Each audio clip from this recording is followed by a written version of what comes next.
আচ্ছা মা, তাজমহল এত সুন্দর, তাজমহল কি আমরাই বানিয়েছি তাই না? না তো, যিনি বানিয়েছিলেন উনার নাম সম্রাট শাহজাহান, উনি মুসলিম ছিলেন। ও আচ্ছা, তাহলে কুতুব মিনার নিশ্চয়ই আমরা বানিয়েছি।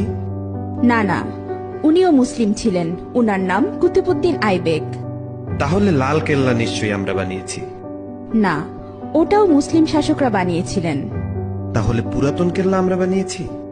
না, পুরাতন কেল্লাও মুসলিমরা বানিয়েছে। তাহলে চারমিনার নিশ্চয়ই আমরা বানিয়েছি। না, চারমিনারও মুসলিম শাসকরা বানিয়েছে। মা, আমি শুনেছি ভারতের সবচেয়ে বড় ও পুরাতন রোড গ্র্যান্ড ট্রাঙ্ক প্রায় 3000 কিলোমিটার পর্যন্ত বিস্তৃত, সেটা তো আমরা বানিয়েছি। না না, গ্র্যান্ড ট্রাঙ্ক রোড আমরা বানাইনি। গ্র্যান্ড ট্রাঙ্ক রোড এক মুসলিম শাসক বানিয়েছেন, উনার নাম শেরশাহ। আচ্ছা, তাহলে হাজারদুয়ারি প্যাসেজ নিশ্চয়ই আমরা বানিয়েছি।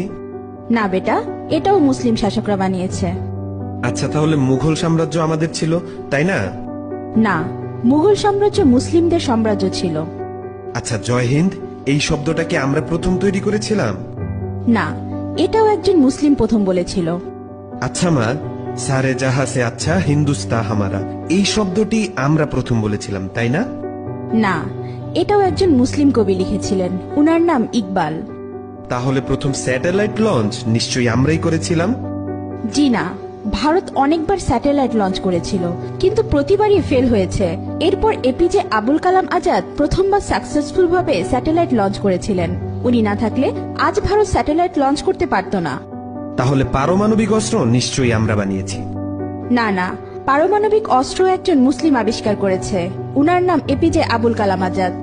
তাহলে মুসলিমরা না থাকলে আমাদের কি হতো মা? মুসলিমরা না থাকলে ভারত এক অন্ধকারাচ্ছন্ন দেশ থাকতো।